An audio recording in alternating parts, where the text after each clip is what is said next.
नमस्कार दोस्तों, लैंग्वेज ज्ञान में आपका स्वागत है। और आज हम फिर एक नई पुस्तक के साथ हाजिर हैं।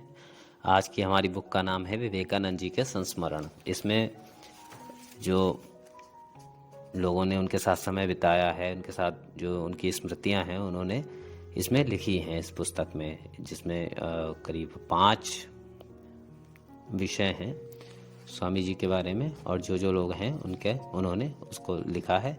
तो आज हम इसको शुरू कर रहे हैं और इसका श्रेय जाता है रामकृष्ण मठ नागपुर को। तो चलिए स्टार्ट करते हैं। हमारा पहला है विवेकानंद जी के संस्मरण का पहला जो उनका एक तरह से बायोग्राफी समझ लें, उनके साथ बिताए हुए दिन हैं। ये श्री हरिपद मित्र जी हैं, उन्होंने लिखा है स्वामी जी के साथ 2-4 दिन। पाठक वृंद, मेरी स्मृति के 2-1 पृष्ठ यदि आप पढ़ना चाहते हैं तो प्रथमतः आपको यह जान लेना आवश्यक है कि पूज्य पाद स्वामी विवेकानंद जी का साक्षात्कार होने से पूर्व धर्म के संबंध में मेरी धारणा क्या थी और मेरी विद्या, बुद्धि एवं स्वभाव प्रकृति कैसी थी। अन्यथा उनके सत्संग एवं उनके साथ वार्तालाप आदि करने का कितना मूल्य है, ठीक समझ ना सकेंगे। जब से मैंने होश संभाला तब से एंट्रेंस अर्थात मैट्रिक पास करने तक 5 से 18 वर्ष तक की आयु तक मैं धर्म कुछ भी नहीं जानता था। किंतु 4वीं कक्षा में आते ही तथा अंग्रेजी शिक्षा का प्रभाव मन पर पड़ते ही प्रचलित हिंदू धर्म के प्रति अत्यंत अनास्था जागृत हो गई। फिर भी मिशनरी स्कूल में मुझे पढ़ना नहीं पड़ा। एंट्रेंस पास करने के बाद प्रचलित हिंदू धर्म में विश्वास करना बिल्कुल असंभव सा हो गया। उसके बाद कॉलेज में अध्ययन के समय अर्थात 19 वर्ष से 25 वर्ष की अवस्था के बीच भौतिक शास्त्र, रसायन शास्त्र, भूगर्भ शास्त्र तथा वनस्पति शास्त्र इत्यादि वैज्ञानिक विषय थोड़े बहुत पढ़े एवं हक्सले, डार्विन, मिल, टिंडल, स्पेंसर आदि पाश्चात्य विद्वानों के विषय में थोड़ी बहुत जानकारी भी है। इसका फल वही हुआ जो ज्ञान के अपच से होता है, यानी मैं घोर नास्तिक हो गया। किसी में भी विश्वास नहीं, भक्ति किसे कहते हैं यह नहीं जानता ही नहीं। और यदि कहा जाए कि उस समय मैं हाथ पैर वाला एक अत्यंत अभिमानी अजीब जानवर था तो भी कोई अत्युक्ति नहीं होगी। उस समय सभी धर्मों में मैंने दोष ही देखा और सभी को अपनी अपेक्षा नीच माना, पर हाँ, यह भावना मेरे मन में ही रहती थी। ऊपर से मैं कुछ दूसरा ही प्रकट किया करता था। ईसाई मिशनरी इस समय मेरे पास जाने लगे। अन्य धर्मों की निंदा एवं दांवपेच के साथ अनेक तर्क युक्ति करके अंत में उन्होंने मुझे समझाया कि विश्वास के बिना धर्म राज्य में कुछ भी नहीं हो सकता। ईसाई धर्म में पहले विश्वास करना आवश्यक है, तभी उसकी न्यूनता तथा अन्य सब धर्मों की अपेक्षा उसकी श्रेष्ठता समझी जा सकती है। परंतु अद्भुत गवेषणा और पांडित्य से भरी उन बातों से मुझ नास्तिक का मन बदला ही नहीं। पाश्चात्य विद्या की कृपा से सीखा है प्रमाण बिना किसी में भी विश्वास नहीं करना। किंतु मिशनरी प्रभु बोले पहले विश्वास फिर प्रमाण, परंतु मन समझे कैसे।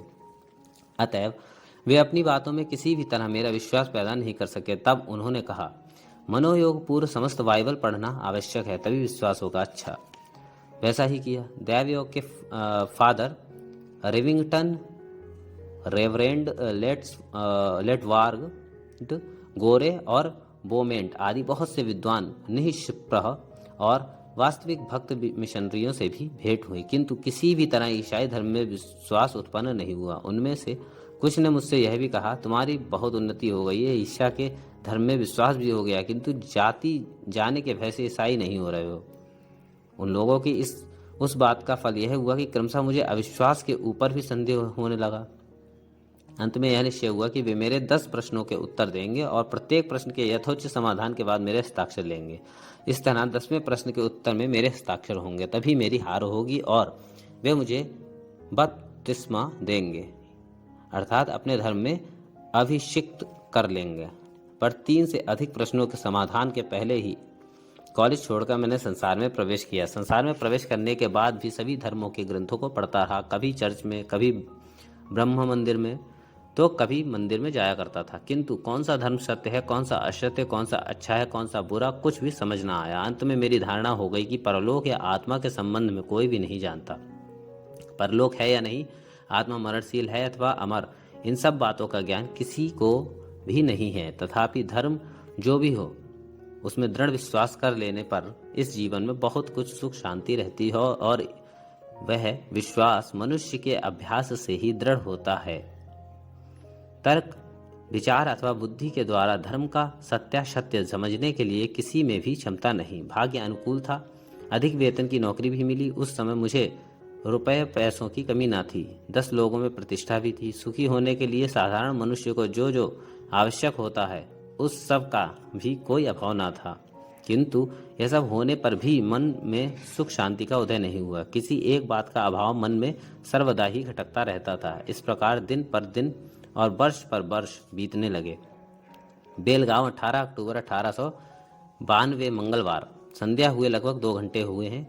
एक स्थूलकाय प्रसन्न मुख युवा सन्यासी मेरे एक परिचित महाराष्ट्रीय वकील के साथ मेरे घर पर पधारे। मेरे वकील ने मित्र ने कहा, ये एक विद्वान बंगाली सन्यासी हैं, आपसे मिलने आए हैं। घूमकर देखा, प्रशांत मूर्ति, नेत्रों से मानो विद्युत प्रकाश निकल रहा हो, दाढ़ी मूछ मुड़ी हुई, शरीर पर गेरुआ अंग रखा, पैर में मरहटी चप्पल, सिर पर गेरुई पगड़ी। सन्यासी की उस भव्य मूर्ति का स्मरण होने पर अभी भी जैसे उनको अपनी आंखों के सामने देखता हूँ, देखकर आनंद हुआ और उनकी ओर मैं आकृष्ट हुआ, किंतु उस समय उसका कारण नहीं समझ सका। उस समय मेरा विश्वास था कि गेरुआ वस्त्रधारी सन्यासी मात्र ही पाखंडी होते हैं। सोचा ये भी कुछ आशा लेकर मेरे पास आए हैं। फिर वकील बाबू हैं महाराष्ट्रीय ब्राह्मण और ये ठहरे बंगाली। बंगालियों का महाराष्ट्रीय ब्राह्मण के साथ मेल होना कठिन है, इसीलिए मालूम होता है ये मेरे घर में रहने के लिए आए हैं। मन में इस प्रकार अनेक संकल्प विकल्प करके उन्हें अपने यहाँ ठहरने के लिए कहा और उनसे पूछा, आपका सामान अपने यहाँ मंगवा लूँ?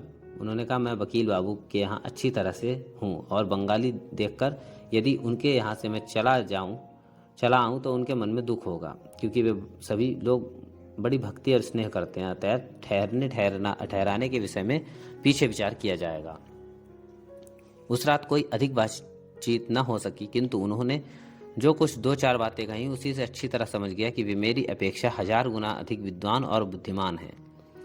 इच्छा मात्र से ही वे बहुत धन उपार्जित कर सकते हैं, तथापि रुपया पैसा छूते तक नहीं, और सुखी होने के सभी साधनों के न होते हुए भी मेरी अपेक्षा 1000 गुना सुखी हैं। मालूम पड़ा उन्हें किसी वस्तु का अभाव नहीं, क्योंकि उन्हें स्वार्थ सिद्धि की इच्छा नहीं है। मेरे यहाँ नहीं रहेंगे।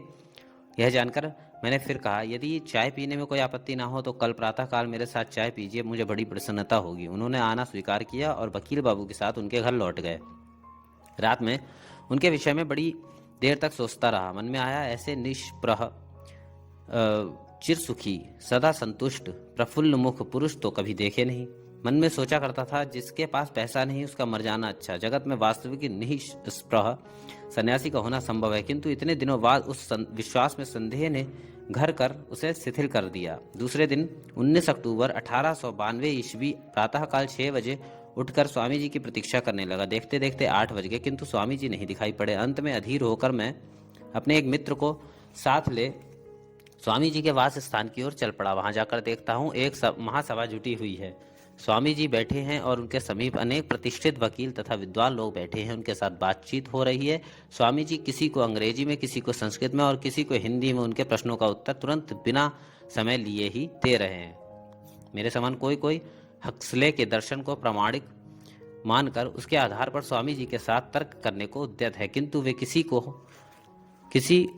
को हंसी में, किसी को गंभीर भाव से यथोचित उत्तर देकर सभी को चुप कर रहे हैं। मैंने जाकर प्रणाम किया और एक ओर बैठ गया और अवाक होकर सुनने लगा। सोचने लगा, ये मनुष्य है या देवता? इसीलिए उनकी सभी बातें स्मृति में नहीं रह पाईं। जो कुछ स्मरण है उसमें से कुछ निम्नलिखित है। एक प्रतिष्ठित ब्राह्मण वकील ने प्रश्न किया, स्वामी जी, संध्या आदि अहिंक कृत्य के मंत्र संस्कृत में हैं, हम लोग उन्हें समझ नहीं पाते। हमारे इन सब मंत्रोच्चारण का क्या कुछ फल है? स्वामी जी ने उत्तर दिया, अवश्य उत्तम फल है। ब्राह्मण की संतान होने के नाते इन संस्कृत मंत्रों का अर्थ तो इच्छा रहने से सहज ही समझ ले सकते हो, फिर भी समझने की चेष्टा नहीं करते। इसमें भला दोष किसका है? और यद्यपि तुम मंत्रों का अर्थ नहीं समझते तो भी जब संध्या वंदन आदि अहिंक कृत्य करने बैठते हो उस समय क्या सोचते हो? धर्म कर्म कर रहा हूँ ऐसा सोचते हो, या यह कि कोई पाप कर रहा हूँ? यदि धर्म कर्म समझकर संध्या वंदन करने के लिए बैठते हो तो उत्तम फल पाने के लिए वही यथेष्ट है। इसी समय दूसरे एक व्यक्ति संस्कृत में बोले, धर्म के संबंध में मलक्ष्य भाषा द्वारा चर्चा करना उचित नहीं है, अमुक पुराण में उसका उल्लेख है। स्वामी जी ने उत्तर दिया, किसी भी भाषा द्वारा धर्म चर्चा की जा सकती है और अपने इस कथन के समर्थन में वेद आदि का प्रमाण देकर बोले, हाई कोर्ट के फैसले को छोटी अदालत नहीं काट सकती। इस प्रकार 9 बज गए। जिन लोगों को ऑफिस या कोर्ट जाना था वे सब चले गए। कोई कोई उस समय भी बैठे रहे।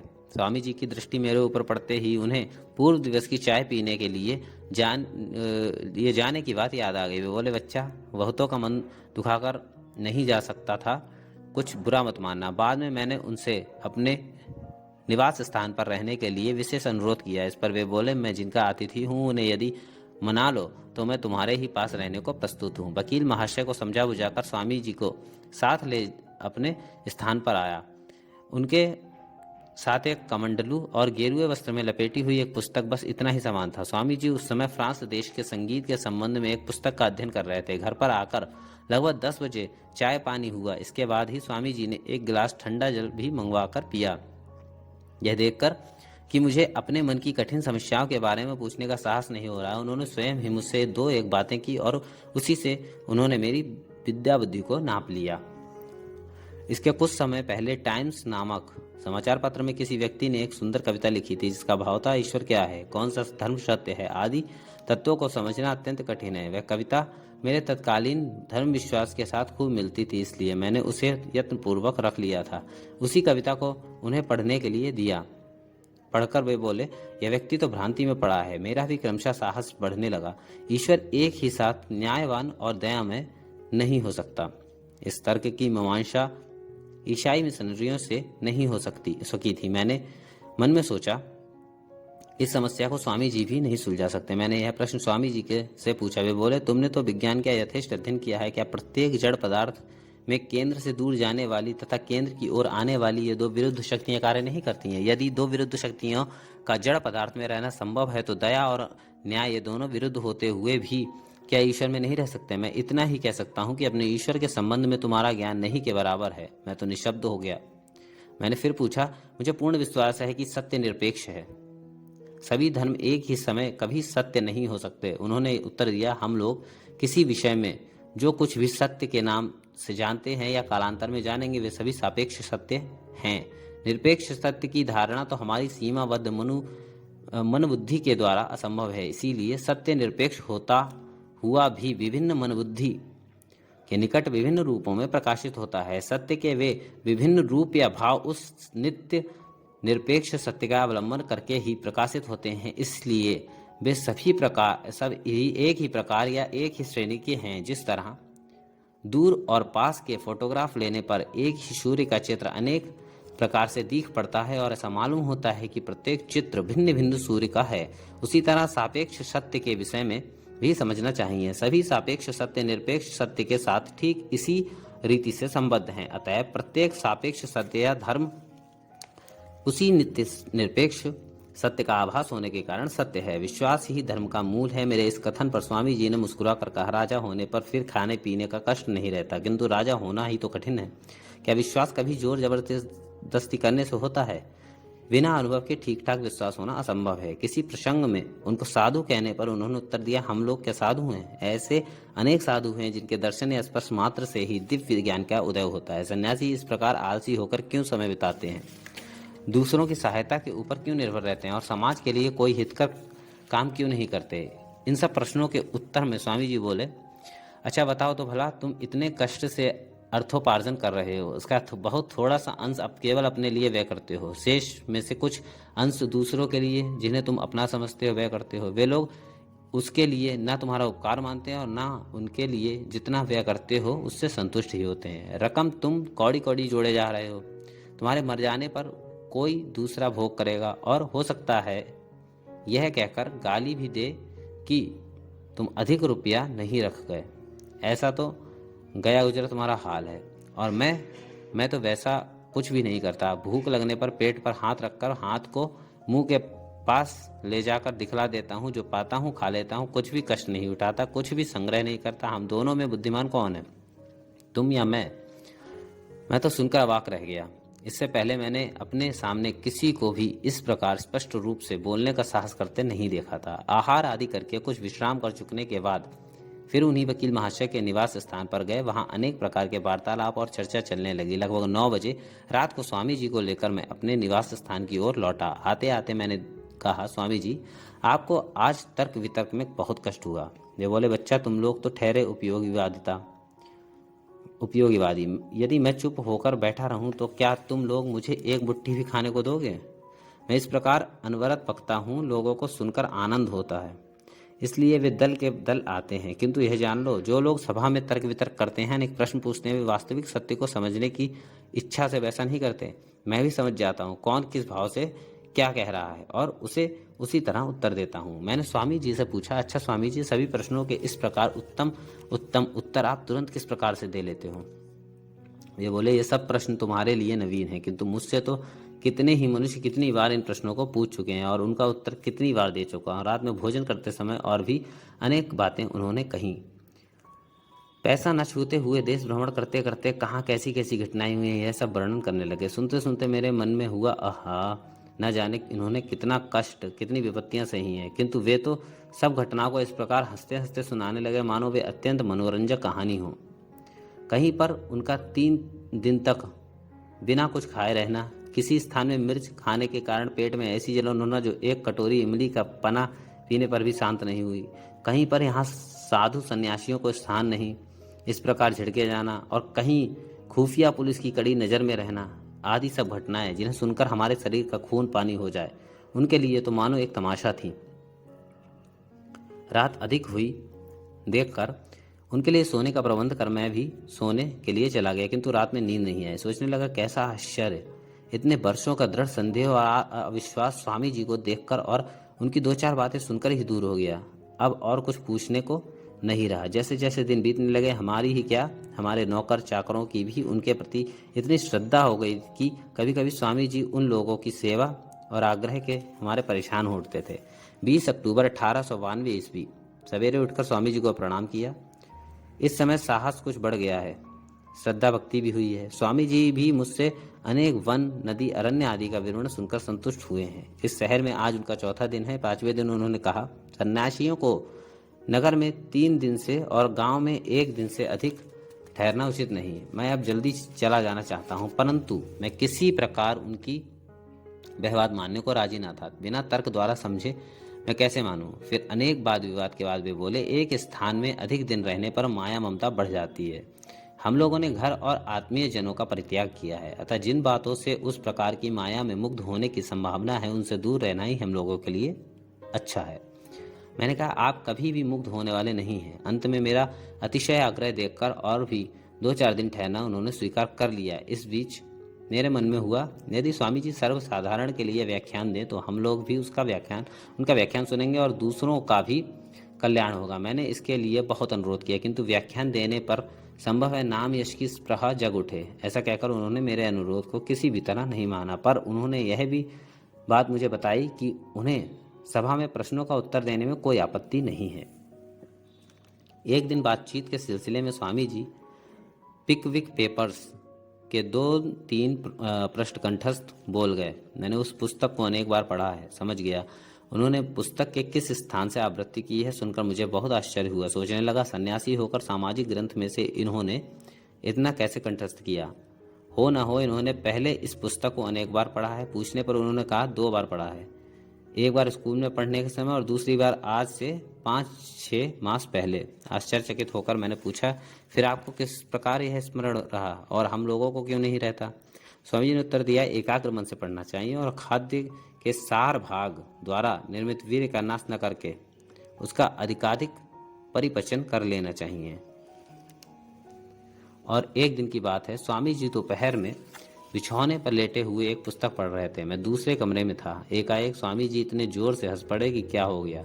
सोचकर मैं उनके कमरे के दरवाजे के पास आकर खड़ा हो गया। देखा बात कोई विशेष नहीं है, वे जैसे पुस्तक पढ़ रहे थे वैसे ही पढ़ रहे हैं। लगभग 15 मिनट खड़ा रहा तो भी उनका ध्यान मेरी ओर नहीं गया। पुस्तक छोड़कर उनका ध्यान किसी दूसरी ओर नहीं था। कुछ देर बाद मुझे देखकर अंदर आने के लिए कहा और मैं इतनी देर से खड़ा हूँ यह सुनकर बोले, जब जो काम करना हो तब उसे पूरी लगन और शक्ति के साथ करना चाहिए। गाजीपुर के पावहारी बाबा ध्यान, जप, पूजा पाठ जिस प्रकार एक चित्त से करते थे, उसी प्रकार वे अपने पीतल के लोटे को भी एक चित्त से मांजते थे। ऐसा मांजते थे कि सोने के समान चमकने लगता था। एक बार मैंने स्वामी जी से पूछा, स्वामी जी चोरी करना पाप क्यों है? सभी धर्म चोरी करने का निषेध क्यों करते हैं? मेरे विचार में तो यह मेरा है, यह दूसरे का है। ये सब भावनाएं केवल कल्पना मात्र हैं। मुझसे बिना पूछे ही जब कोई मेरा आदमी या बंधु मेरी किसी वस्तु का व्यवहार करता है तो वह चोरी क्यों नहीं कहलाती? और पशु पक्षी आदि जब हमारी कोई वस्तु नष्ट कर देते तो हम उसे चोरी क्यों नहीं कहते? स्वामी जी ने कहा, हाँ, ऐसी कोई वस्तु या कोई कार्य नहीं है जो सभी अवस्था में और सभी समय बुरा और पाप कहा जा सके। फिर दूसरी ओर अवस्था भेद से प्रत्येक वस्तु ही बुरी और प्रत्येक कार्य ही पाप कहा जा सकता है। फिर भी जिससे दूसरे को किसी प्रकार का कष्ट हो एवं जिसके आचरण से शारीरिक, मानसिक अथवा आध्यात्मिक किसी प्रकार की दुर्बलता है, उस कर्म को नहीं करना चाहिए। वह पाप है और उससे विपरीत कर्म ही पुण्य है। सोचो, तुम्हारी कोई वस्तु किसी ने चुरा ली तो तुम्हें दुख होगा या नहीं? तुम्हें जैसा होता है वैसा ही संपूर्ण जगत के बारे में भी समझो। इस 2 दिन की दुनिया में जब किसी छोटी वस्तु के लिए तुम एक प्राणी को दुख दे सकते हो तो धीरे धीरे भविष्य में क्या बुरा काम नहीं कर सकोगे। फिर यदि पाप पुण्य ना रहे तो समाज ही ना चले। समाज में रहने पर उसके नियम आदि पालन करने पड़ते हैं। वन में जाकर नंगे होकर नाचो ना, कोई कुछ ना कहेगा, किंतु शहर में इस प्रकार का आचरण करने पर पुलिस द्वारा तुम्हें पकड़वा कर किसी निर्जन स्थान में बंद कर देना ही उचित होगा। स्वामी जी कई बार हास परिहास के भीतर से विशेष शिक्षा दिया करते थे। वे गुरु होते हुए भी उनके पास बैठना मास्टर के पास बैठने के समान नहीं था। अभी खूब रंग रस चल रहा है। बालक के समान हंसते हंसते हंसी के बहाने कितनी ही बातें कहे जा रहे हैं। सभी लोगों को हंसा रहे हैं और दूसरे ही चढ़े से गंभीर होकर जटिल प्रश्नों की व्याख्या करना आरंभ कर देते हैं कि उपस्थित सभी लोग विस्मित होकर सोचने लगते हैं, इनके भीतर इतनी शक्ति। अभी तो देख रहे थे कि ये हमारे ही समान एक व्यक्ति हैं। लोग सभी समय उनके पास शिक्षा लेने के लिए आते। उनका द्वार सभी समय खुला रहता। दर्शनार्थियों में से अनेक भिन्न भिन्न उद्देश्य से भी आते। कोई उनकी परीक्षा लेने के लिए, तो कोई मजेदार बातें सुनने के लिए, कोई इसलिए कि उनके पास आने से बड़े बड़े धनी लोगों से बातचीत हो सकेगी, और कोई संसार ताप से जर्जरित होकर उनके पास 2 घड़ी शीतल होने एवं ज्ञान और धर्म का लाभ करने के लिए। किंतु उनकी ऐसी अद्भुत क्षमता थी कि कोई भी किसी भाव से क्यों ना आए उसे उसी क्षण समझ जाते थे और उसके साथ उसी तरह व्यवहार करते थे। उनकी मर्म भेदी दृष्टि से किसी के लिए बचना या कुछ छिपा कर रखना संभव नहीं था। एक समय किसी प्रतिष्ठित धनी का एकमात्र पुत्र विश्वविद्यालय की परीक्षा से बचने के लिए स्वामी जी के निकट बारंबार आने लगा और साधु होऊंगा ऐसा भाव प्रकाशित करने लगा। वह मेरे एक मित्र का पुत्र था। मैंने स्वामी जी से पूछा, ये लड़का आपके पास किस मतलब से इतना अधिक आता जाता है? उसे क्या आप सन्यासी होने का उपदेश देंगे? उसका बाप मेरा मित्र है। स्वामी जी ने कहा, वह केवल परीक्षा के भय से साधु होना चाहता है। मैंने उससे कहा है, एमए पास कर चुकने के बाद साधु होने के लिए आना। साधु होने की अपेक्षा एमए पास करना कहीं सरल है। स्वामी जी जितने दिन मेरे यहाँ ठहरे, प्रत्येक दिन संध्या समय उनका वार्तालाप सुनने के लिए इतनी अधिक संख्या में लोगों का आगमन होता था मानो कोई सभा लगी हो। इसी समय एक दिन मेरे निवास स्थान पर एक चंदन के वृक्ष के नीचे तकिए के सहारे बैठकर उन्होंने जो बातें कही थी उन्हें आजन्म न भूल सकूंगा। उस प्रसंग को उठाने में बहुत सी बातें कहनी होंगी, इसलिए उसे दूसरे समय के लिए ही रख छोड़ना युक्ति संगत है। इस समय और एक अपनी बात कहूंगा। कुछ समय पहले से मेरी पत्नी की इच्छा थी कि किसी गुरु से मंत्र दीक्षा ले। मुझे उसमें आपत्ति नहीं थी। उस समय मैंने उससे कहा था, ऐसे व्यक्ति को गुरु बनाना जिसकी भक्ति मैं भी कर सकूं। गुरु के घर में प्रवेश करते ही यदि मुझ में अन्यथा भाव आ जाए तो तुम्हें किसी प्रकार का आनंद या उपकार नहीं होगा। यदि किसी सत्पुरुष को गुरु रूप में पाऊंगा तो हम दोनों साथ ही दीक्षा मंत्र लेंगे, अन्यथा नहीं। इस बात को उसने भी स्वीकार किया। स्वामी जी के आगमन के बाद मैंने उससे पूछा, यदि ये सन्यासी तुम्हारे गुरु हो तो तुम उनकी शिष्या हो सकती हो? वह उत्कंठा से बोली, क्या वे गुरु होंगे? होने से तो मैं कृतार्थ हो जाऊंगी। स्वामी जी से एक दिन डरते डरते मैंने पूछा, स्वामी जी मेरी एक प्रार्थना पूर्ण करेंगे? स्वामी जी ने पूछा, कहो क्या कहना है? तब मैंने उनसे अनुरोध पूर्वक कहा, आप हम दोनों को दीक्षा दें। वे बोले, गृहस्थ के लिए गृहस्थ गुरु ही ठीक है। गुरु होना बहुत कठिन है। शिष्य का समस्त भार ग्रहण करना पड़ता है। दीक्षा के पहले गुरु के साथ शिष्य का कम से कम 3 बार साक्षात्कार होना आवश्यक है। इस प्रकार स्वामी जी ने मुझे टालने की चेष्टा की। जब उन्होंने देखा कि मैं किसी भी तरह मानने वाला नहीं तो अंत में उन्हें स्वीकृति देनी ही पड़ी और 25 अक्टूबर 1892 ईस्वी को उन्होंने हम दोनों को दीक्षा दी। उस समय मेरी प्रबल इच्छा हुई कि स्वामी जी का फोटो उतरवाऊं, परंतु इसके लिए वे शीघ्र राजी नहीं हुए। अंत में बहुत वाद विवाद के बाद मेरा तीव्र आग्रह देखकर 28 तारीख को फोटो खिंचवाने के लिए सम्मत हुए। फोटो खींचा गया। इसके पहले एक व्यक्ति के अतिशय आग्रह पर भी स्वामी जी ने फोटो नहीं खिंचवाया था, इसलिए फोटो की 2 प्रतियां उस व्यक्ति को भी भेज देने के लिए उन्होंने मुझसे कहा। मैंने स्वामी जी की इस आज्ञा को बड़ी प्रसन्नता से स्वीकार किया। एक दिन बातचीत के सिलसिले में स्वामी जी ने कहा, कुछ दिन तुम्हारे साथ जंगल में तंबू डालकर रहने की मेरी इच्छा है, किंतु शिकागो में धर्म सम्मेलन हो गया। यदि वहां जाने की सुविधा हुई तो वहीं जाऊंगा। मैंने चंदे की सूची तैयार कर धन संग्रह करने का प्रस्ताव किया, परंतु उन्होंने न जाने क्या सोचकर उसे स्वीकार नहीं किया। स्वामी जी का इस समय व्रत ही था, रुपए पैसे का स्पर्श या ग्रहण न करना। मेरे अत्यधिक अनुरोध करने पर स्वामी जी मरहटी चप्पल के बदले एक जोड़ा जूता और बेत की एक छड़ी स्वीकार करने में राजी हुए। इसके पहले कोल्हापुर की रानी ने स्वामी जी से बहुत अनुरोध किया था कि वे कुछ ग्रहण करें, पर स्वामी जी इसमें सहमत नहीं हुए थे। अंत में रानी ने 2 गेरुए वस्त्र स्वामी जी के लिए भेजे। स्वामी जी ने यह ग्रहण कर लिया और पुराने वस्त्र वहीं छोड़ते हुए बोले, सन्यासियों को जितना कम बोझा हो उतना ही अच्छा। इसके पहले मैंने भगवत गीता पढ़ने की अनेक बार चेष्टा की थी, किंतु समझ न सकने के कारण मैंने ऐसा सोच लिया कि उसमें समझने के लायक ऐसी कोई बड़ी बात नहीं है और उसे पढ़ना ही छोड़ दिया। स्वामी जी एक दिन गीता लेकर हम लोगों को समझाने लगे। तब ज्ञात हुआ कि गीता कैसा अद्भुत ग्रंथ है। गीता का मर्म समझना जिस प्रकार मैंने उनसे सीखा, उसी प्रकार दूसरी ओर ज्यूल्स वेर्ने के साइंटिफिक नॉवेल्स एवं कैरिले का सैटोर रेसार्टस पढ़ना भी उन्हीं से सीखा। उस समय स्वास्थ्य के लिए मैं औषधियों का अत्यधिक व्यवहार करता था। इस बात को जानकर वे एक दिन बोले, जब देखो कि किसी रोग ने अत्यधिक प्रबल होकर शैय्याशायी कर दिया, उठने की शक्ति नहीं रही, तभी औषधि का सेवन करना, अन्यथा नहीं। स्नायुओं की दुर्बलता आदि रोगों में से तो 90% काल्पनिक है। इन सब रोगों से डॉक्टर लोग जितने लोगों को बचाते हैं उससे अधिक तो मार डालते हैं। फिर इस प्रकार सर्वदा रोग करते रहने से क्या होगा। जितने दिन जियो आनंद से रहो, पर जिस आनंद से एक बार कष्ट हो चुका है उसके पीछे फिर और कभी न दौड़ना। तुम्हारे हमारे समान एक के मर जाने से पृथ्वी अपने केंद्र से कोई दूर तो हट न जाएगी और ना जगत का किसी तरह कोई नुकसान ही होगा। इस समय कुछ कारणों से अपने ऊपर के अफसरों के साथ मेरी बनती नहीं थी। उनके सामान्य कुछ कहने से ही मेरा सिर गर्म हो जाता था और इस प्रकार इस सुंदर नौकरी से भी मैं एक दिन के लिए भी सुखी ना हुआ। स्वामी जी से जब ये सब बातें कही तो बोले, नौकरी किस लिए करते हो? वेतन के लिए ही ना। वेतन तो ठीक महीने के महीने नियमित रूप से पाते ही रहते हो, फिर मन में दुख क्यों? और यदि नौकरी छोड़ देने की इच्छा हो तो कभी भी छोड़ दे सकते हो, किसी ने तुम्हें बांध कर तो नहीं रखा। फिर विषम बंधन में पड़ा हूँ सोचकर इस दुख भरे संसार में और भी दुख क्यों बढ़ाते हो? और एक बात जरा सोचो, जिसके लिए तुम वेतन पाते हो, ऑफिस के उन सब कामों को करने के अतिरिक्त तुमने अपने ऊपर वाले साहबों को संतुष्ट करने के लिए कभी कुछ किया भी है? कभी तो तुमने उसके लिए चेष्टा नहीं की, फिर भी वे लोग तुम पर संतुष्ट नहीं है और ऐसा सोचकर उनके ऊपर खींचे हुए हो। क्या यह बुद्धिमानों का काम है? यह जान लो, हम लोग दूसरों के प्रति हृदय में जैसा भाव रखते हैं वही कार्य में प्रकाशित होता है, और प्रकाशित न होने पर भी उन लोगों के भी भीतर हमारे प्रति ठीक उसी भाव का उदय होता है। हम अपने मन के अनुरूप ही जगत को देखते हैं, हमारे भीतर जैसा है वैसा ही जगत में प्रकाशित देखते हैं। आप भले तो जग भला।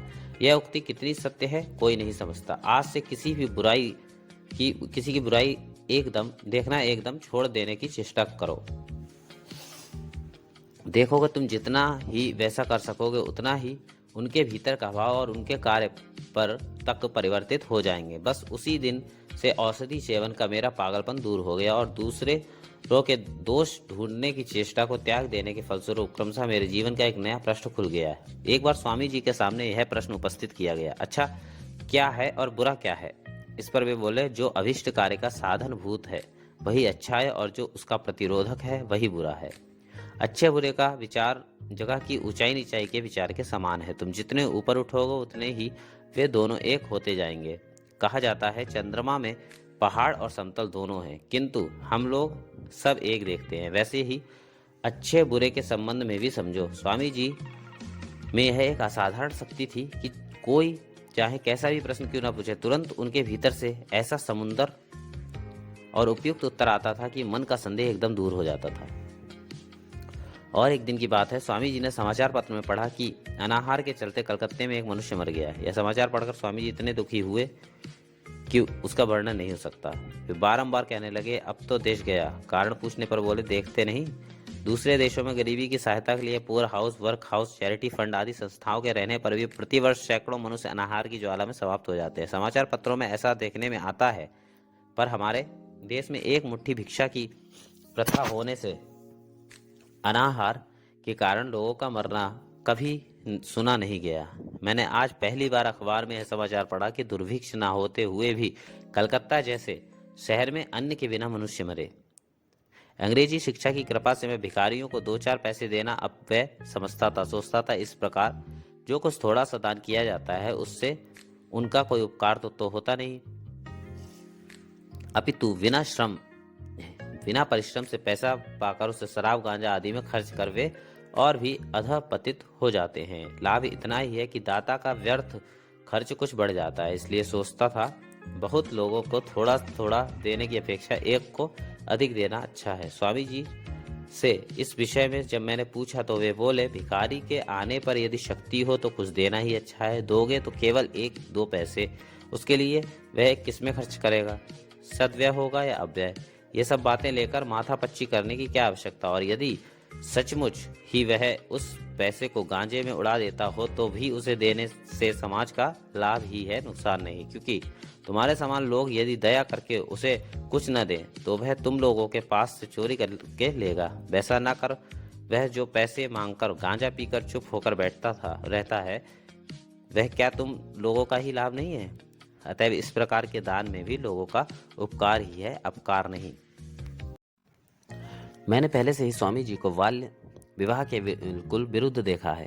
वे सदैव सभी को, विशेषतः बालकों को, हिम्मत बांधकर समाज के इस कलंक के विरोध में खड़े होने के लिए तथा उद्योगी और संतुष्ट चित्त होने के लिए उपदेश देते थे। स्वदेश के प्रति इस प्रकार अनुराग भी मैंने और किसी में नहीं देखा। स्वामी जी के पाश्चात्य देश से लौटने के बाद जिन लोगों ने उनके प्रथम दर्शन किए हैं, वे नहीं जानते कि वहां जाने से पूर्व वे संन्यास आश्रम के कठोर नियमों का पालन करते हुए, कांचन का स्पर्श तक न करते हुए कितने दिनों तक भारतवर्ष के समस्त प्रदेशों में भ्रमण करते रहे।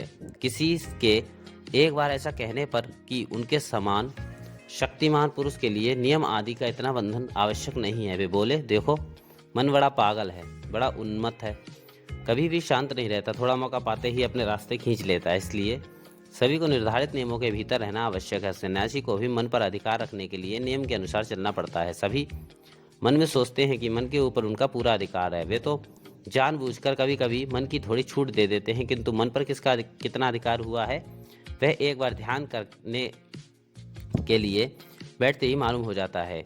एक विषय पर चिंतन करूंगा, ऐसा सोचकर बैठने पर 10 मिनट भी उस विषय के में मन स्थिर रखना असंभव हो जाता है। सभी सोचते हैं कि वे पत्नी के वशीभूत नहीं हैं, वे तो केवल प्रेम के कारण पत्नी को अपने ऊपर आधिपत्य करने देते हैं। मन को वशीभूत कर लिया है, यह सोचना भी ठीक उसी तरह है। मन पर विश्वास करके कभी निश्चिंत न रहना। एक दिन बातचीत के सिलसिले में मैंने कहा, स्वामी जी, देखता हूँ धर्म को ठीक ठीक समझने के लिए बहुत अध्ययन की आवश्यकता है। वे बोले, स्वयं धर्म समझने के लिए अध्ययन की आवश्यकता नहीं, किंतु दूसरों को समझाने के लिए उसकी विशेष आवश्यकता है। भगवान श्री रामकृष्ण देव तो रामकृष्ण नाम से हस्ताक्षर करते थे, किंतु धर्म का सार तत्व उनसे अधिक भला किसने समझा है। मेरा विश्वास था साधु सन्यासियों का स्थूलकाय और सर्वदा संतुष्ट चित्त होना असंभव है। एक दिन हंसते हंसते उनके ऊपर ऐसा कटाक्ष करने पर उन्होंने भी मजाक में कहा, यही तो मेरा अकाल रक्षा कोष फैमिन इंश्योरेंस फंड है।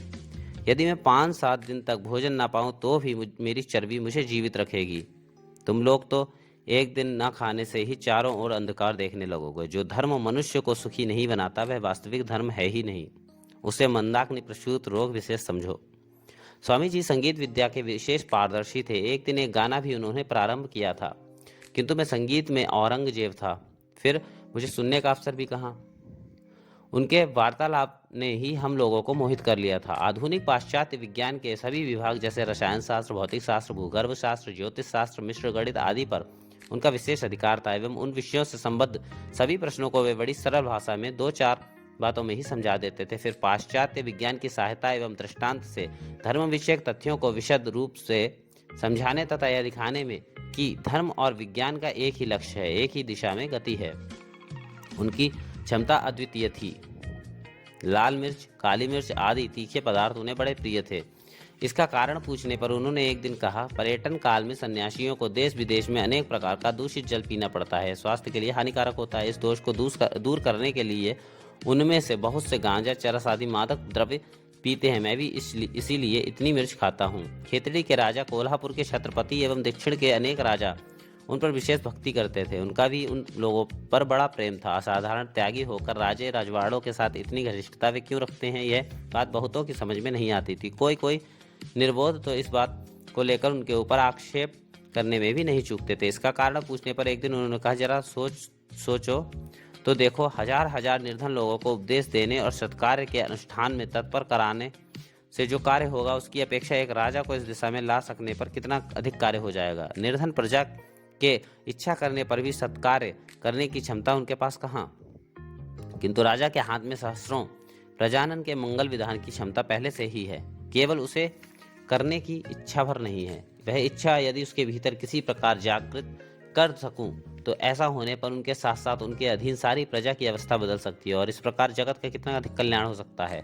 धर्म वाद विवाद में नहीं है, वह तो प्रत्यक्ष अनुभव का विषय है। इसको समझाने के लिए वे बात में कहा करते थे, गुड़ का स्वाद खाने में ही है, अनुभव करो, बिना अनुभव किए कुछ भी न समझोगे।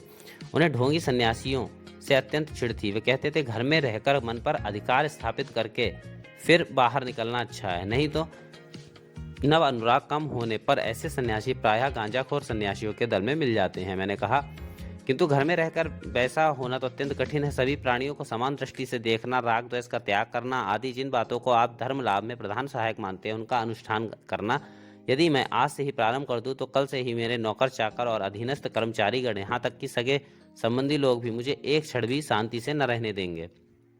उत्तर में भगवान श्री कृष्ण रामकृष्ण देव की सर्प और सन्यासी वाली कथा का दृष्टांत देकर उन्होंने कहा, फुफकारना कभी बंद मत करना और कर्तव्य पालन करने की बुद्धि से सभी काम किए जाना। कोई अपराध करे तो दंड देना, किंतु दंड देते समय कभी भी क्रुद्ध न होना। फिर पूर्वोक्त प्रसंग को छेड़ते हुए बोले, एक समय मैं एक तीर्थ स्थान के पुलिस इंस्पेक्टर का अतिथि हुआ। वह बड़ा धार्मिक और श्रद्धालु था। उसका वेतन 125 रुपए था, किंतु देखा उसके घर का खर्च मासिक 200-300 का रहा होगा। जब अधिक परिचय हुआ तो मैंने पूछा, आय की अपेक्षा आपका खर्च तो अधिक देख रहा हूँ, ये कैसे चलता है? वह थोड़ा हंसकर बोला, आप ही लोग चलाते हैं। इस तीर्थ स्थल में जो साधु सन्यासी आते हैं वे सब आपके समान नहीं होते। संदेह होने पर उनके पास क्या है क्या नहीं इसकी तलाश करता हूँ। बहुतों के पास प्रचुर मात्रा में रुपया पैसा निकलता है। जिन पर मुझे चोरी का संदेह होता है वे रुपया पैसा छोड़कर भाग जाते हैं। मैं उन पैसों को अपने कब्जे में ले लेता हूँ, पर अन्य किसी प्रकार की घूस आदि नहीं लेता। स्वामी जी के साथ एक दिन अनंत वस्तु के संबंध में वार्तालाप हुआ।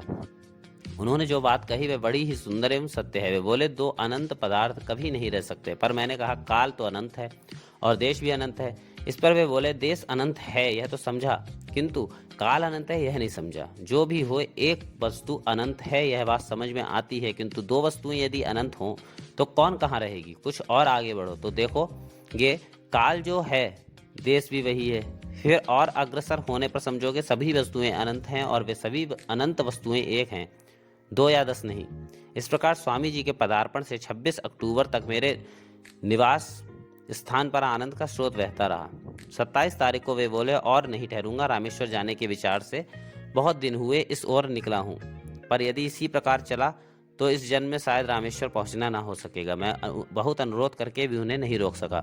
27 अक्टूबर की मेल से उनका मरमागोआ जाना ठहरा। इस थोड़े से समय में उन्होंने कितने लोगों को मुग्ध कर लिया था यह कहा नहीं जा सकता। टिकट खरीदकर उन्हें गाड़ी में बिठाया और साष्टांग प्रणाम कर मैंने कहा, स्वामी जी, मैंने जीवन में आज तक किसी को भी आंतरिक भक्ति के साथ प्रणाम नहीं किया। आज आपको प्रणाम कर मैं कृतार्थ हो गया। स्वामी जी को मैंने केवल 3 बार देखा। प्रथम, उनके अमेरिका जाने से पूर्व। उस समय की बहुत सी बातें आप लोगों को सुना चुका हूँ। बेलगांव में उनके साथ मेरा प्रथम साक्षात्कार हुआ। द्वितीय, जब उन्होंने दूसरी बार इंग्लैंड और अमेरिका की यात्रा की थी उसके कुछ दिन पहले तृतीय एवं अंतिम बार दर्शन हुआ उनके देह त्याग के 6-7 मास पहले। पर इतने ही अवसरों पर मैंने उनसे जो कुछ सीखा उसका आद्योपांत वर्णन करना असंभव है। बहुत सी बातें मेरे अपने संबंध की हैं, इसलिए उन्हें कहने की आवश्यकता नहीं है, और बहुत सी बातों को भूल भी गया हूँ। जो कुछ स्मरण है उसमें से पाठकों के लिए उपयोगी विषयों को बतलाने की चेष्टा करूंगा। इंग्लैंड से लौट आने के बाद उन्होंने हिंदुओं के जाति विचार के संबंध में और किसी किसी संप्रदाय के व्यवहार के ऊपर तीव्र आलोचना करते हुए मद्रास में जो व्याख्यान दिए थे, उन्हें पढ़कर मैंने सोचा स्वामी जी की भाषा बहुत अधिक कड़ी हो गई है, और उनके समीप मैंने अपने इस अभिप्राय को प्रकट भी किया। और सुनकर वे बोले, जो कुछ मैंने कहा है सब सत्य कहा है, और जिनके संबंध में मैंने इस प्रकार की भाषा का व्यवहार किया है उनके कार्यों की तुलना में वह बिंदु मात्र भी कड़ी नहीं है। सत्य बात में संकोच का या उसे छुपाने का तो मैं कोई कारण नहीं देखता। यह नहीं सोचना कि जिनके कार्यों पर मैंने इस प्रकार समालोचना की है उनके ऊपर मेरा क्रोध था या है, अथवा जैसा कोई कोई सोचते हैं कि कर्तव्य समझकर जो कुछ मैंने किया है उसके लिए अब मैं दुखित हूँ। इन सब बातों में कोई सार नहीं। न मैंने क्रोध के कारण ऐसा किया है और न जो किया है उसका दुखी है। आज भी यदि उस प्रकार का कोई अप्रिय कार्य करना कर्तव्य मालूम होगा तो अवश्य निसंकोच वैसा करूंगा। ढोंगी सन्यासियों के विषय में उनका मत पहले कुछ कह आया हूँ। किसी दूसरे दिन इस संबंध में प्रसंग उठने पर उन्होंने कहा, हाँ अवश्य, बहुत से बदमाश वारंट के डर से अथवा घोर दुष्कर्म करके छिपने के लिए सन्यासी के वेश में घूमते फिरते हैं, किंतु तुम लोगों का भी कुछ दोष है। तुम लोग सोचते हो सन्यासी होते ही उसे ईश्वर के समान त्रिगुणातीत हो जाना चाहिए। उसे पेट भर अच्छी तरह खाने में दोष, बिछौने पर सोने में दोष, यहाँ तक कि उसे जूता और छाता तक व्यवहार में लाने की गुंजाइश नहीं। क्यों? वह भी तो मनुष्य है। तुम लोगों के मत में जब तक कोई पूर्ण परमहंस ना हो जाए तब तक उसे गेरुआ वस्त्र पहनने का अधिकार नहीं, पर यह सब भूल है। एक समय एक सन्यासी के साथ मेरा वार्तालाप हुआ। अच्छी पोशाक पर उनकी खूब रुचि थी। तुम लोग उन्हें देखकर अवश्य ही घोर विलासी समझते, किंतु वे सचमुच यथार्थ सन्यासी थे। स्वामी जी कहा करते थे, देश काल और पात्र के भेद से मानसिक भावों और अनुभवों में काफी तारतम्य हुआ करता है। धर्म के संबंध में ठीक वैसा ही है। प्रत्येक मनुष्य की भी एक न एक विषय में अधिक रुचि पाई जाती है। जगत में सभी अपने को अधिक बुद्धिमान समझते हैं, ठीक है, वहां तक कोई विशेष हानि नहीं, किंतु जब मनुष्य सोचने लगता है कि केवल मैं ही समझता हूँ, दूसरा कोई नहीं, तभी सारे बखेड़े उपस्थित हो जाते हैं। सभी चाहते हैं दूसरे सब लोग भी उन्हीं के समान प्रत्येक वस्तु को देखें और समझें। प्रत्येक व्यक्ति सोचता है कि उसने जिस बात को सत्य समझा है या जिसे जाना है उसे छोड़कर और कोई सत्य हो ही नहीं सकता। सांसारिक विषय के क्षेत्र में हो अथवा धर्म के क्षेत्र में, इस प्रकार के भाव को मन में किसी तरह न आने देना चाहिए। जगत के किसी भी विषय में एक सब पर एक ही नियम लागू नहीं हो सकता। देश काल और पात्र के भेद से नीति एवं सौंदर्य ज्ञान भी विभिन्न देखा जाता है। तिब्बत की स्त्रियों में बहुपति की प्रथा प्रचलित है। हिमालय भ्रमण काल में मेरी इस प्रकार के एक तिब्बती परिवार से भेंट हुई थी। इस परिवार में 6 पुरुष थे। उन 6 पुरुषों की एक ही स्त्री थी। अधिक परिचय हो जाने के बाद मैंने एक दिन उनकी इस कुप्रथा के बारे में कुछ कहा। इस पर वे कुछ खींचकर बोले, तुम साधु सन्यासी होकर लोगों को स्वार्थ परता सिखाना चाहते हो। यह मेरी ही उपभोग्य है, दूसरे की नहीं। इस प्रकार का भाव क्या न्याय नहीं है? मैं तो सुनकर दंग रह गया। नाक और पैर की लघुता लेकर ही चीन में सौंदर्य का विचार होता है, यह सभी जानते हैं। आहार आदि के संबंध में भी ऐसा ही है। अंग्रेज हम लोगों के समान खुशबूदार चावल का भात खाना पसंद नहीं करते। एक समय किसी जगह के एक जज साहब की अन्यत्र बदली हो जाने पर वहाँ के बहुत से वकीलों ने उनके सम्मान के लिए बढ़िया अनाज आदि भेजा। उसमें कुछ शेर खुशबूदार चावल भी थे। जज साहब ने उस चावल का भात खाकर मन में सोचा, यह सड़ा हुआ चावल है, और वकीलों से भेंट होने पर कहा, तुम लोगों ने मेरे लिए सड़ा चावल भेजना उचित न था। किसी समय मैं रेलगाड़ी में जा रहा था। उसी डब्बे में 4-5 साहब भी बैठे थे। बातचीत के सिलसिले में तंबाकू के बारे में मैंने कहा, सुगंधित गुड़ाकू का पानी से भरे हुए हुक्के में व्यवहार करना ही तंबाकू का श्रेष्ठ उपभोग है। मेरे पास खूब अच्छा तंबाकू था। मैंने उन लोगों को देखने के लिए दिया। वे सुनकर बोले, यह तो अत्यंत दुर्गंध युक्त है, इसे आप सुगंधित कहते हैं। इस प्रकार गंध, स्वाद, सौंदर्य आदि सभी विषयों में समाज, देश और काल के भेद से भिन्न भिन्न मत हैं। स्वामी जी की पूर्वोक्त बातों को हृदयंगम करते मुझे देर नहीं लगी। मैंने सोचा, पहले मुझे शिकार करना कितना प्रिय था। किसी पशु पक्षी को देखने पर उसे मारने के लिए मन छटपटाने लगता था। ना मार सकने पर अत्यंत कष्ट भी मालूम होता था, पर अब उस प्रकार प्राणियों का वध करना बिल्कुल ही अच्छा नहीं लगता। अतएव किसी वस्तु का अच्छा या बुरा लगना केवल अभ्यास पर निर्भर है। अपने मत को अक्षुण्ण रखने में प्रत्येक मनुष्य का एक विशेष आग्रह देखा जाता है।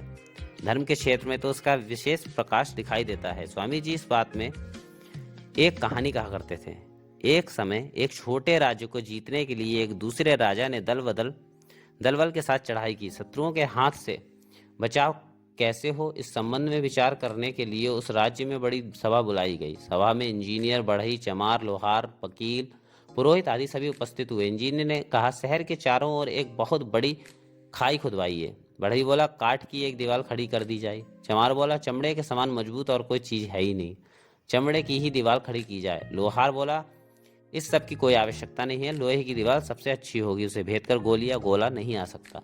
वकील बोले, कुछ भी करने की आवश्यकता नहीं है, हमारा राज्य लेने का शत्रु को कोई अधिकार नहीं, यही एक बात शत्रु को तर्क युक्ति द्वारा समझा दी जाए। पुरोहित बोले, तुम लोग तो पागल जैसे बकते हो, होम याग करो, स्वस्त्ययन करो, तुलसी दो, शत्रु कुछ भी नहीं कर सकता।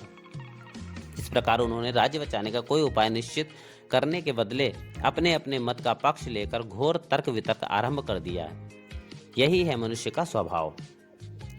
यह कहानी सुनकर मुझे भी मानव मन के एक तरफे झुकाव के संबंध में एक कथा याद आई। मैंने कहा, स्वामी जी, मुझे लड़कपन में पागलों के साथ बातचीत करना बड़ा अच्छा लगता है। एक दिन मैंने एक पागल देखा, खासा बुद्धिमान, थोड़ी बहुत अंग्रेजी भी जानता था। वह केवल पानी ही चाहता था। उसके पास एक लोटा था। पानी की कोई नई जगह देखते ही, चाहे नाला हो, हौज हो, बस वहीं का पानी पीने लगता था। मैंने उससे इतना पानी पीने का कारण पूछा तो वह बोला, नथिंग लाइक वाटर सर, पानी जैसी दूसरी कोई चीज ही नहीं महाशय। मैंने उसे एक अच्छा लोटा देने की इच्छा प्रकट की, पर वह किसी प्रकार राजी नहीं हुआ। कारण पूछने पर बोला, यह लोटा फूटा हुआ है, इसलिए इतने दिनों तक मेरे पास टिका हुआ है, अच्छा रहता तो कब का चोरी चला गया होता। स्वामी जी यह कथा सुनकर बोले, वह तो बड़े मजे का पागल दिखता है। ऐसे लोगों को मोनोमानिया अर्थात झक्की कहते हैं। हम सभी लोगों में इस प्रकार का कोई आग्रह या झक्कीपन हुआ करता है। हम लोगों में उसे दबा रखने की क्षमता है, पागल में वह नहीं है। हम लोगों में और पागलों में भेद केवल इतना ही है। रोग, शोक, अहंकार, काम, क्रोध, ईर्ष्या या अन्य कोई अत्याचार या अनाचार से दुर्बल होकर मनुष्य के अपने इस संयम को खो बैठने से ही सारी गड़बड़ी उत्पन्न हो जाती है। मन के आवेग को वह फिर संभाल नहीं पाता। हम लोग तब कहते हैं यह पागल हो गया है, बस इतना ही। स्वामी जी को स्वदेश के प्रति अत्यंत अनुराग था। यह बात पहले ही बता चुका हूँ। एक दिन इस संबंध में बातचीत के प्रसंग में उनसे कहा गया कि संसारी लोगों का अपने अपने देश के प्रति अनुराग रखना नित्य कर्तव्य है, परंतु सन्यासियों को अपने देश की माया छोड़कर सभी देशों पर समदृष्टि रखकर सभी देशों की कल्याण चिंता हृदय में रखना अच्छा है। इसके उत्तर में स्वामी जी ने जो ज्वलंत बातें कही उनको जीवन में कभी नहीं भूल सकता। वे बोले, जो अपनी माँ को खाना नहीं देता वह दूसरे की माँ का क्या पालन करेगा। स्वामी जी यह स्वीकार करते थे कि हमारे प्रचलित धर्म में, आचार व्यवहार में, सामाजिक प्रथा में अनेक दोष हैं। वे कहते थे, उन सभी का संशोधन करने की चेष्टा करना हम लोगों का मुख्य कर्तव्य है, किंतु इसके लिए संवाद पत्रों में अंग्रेजों के समीप उन दोषों को घोषित करने की क्या आवश्यकता है। घर की गलतियों को जो बाहर दिखलाता है उसके समान गधा कौन है। गंदे कपड़े को लोगों की आंखों के सामने नहीं रखना चाहिए। ईसाई मिशनरियों के बारे में एक दिन चर्चा हुई। बातचीत के सिलसिले में मैंने कहा कि उन लोगों ने हमारे देश का कितना उपकार किया है और एक कहर कर रहे हैं। सुनकर वे बोले, किंतु अपकार भी तो कोई कम नहीं किया।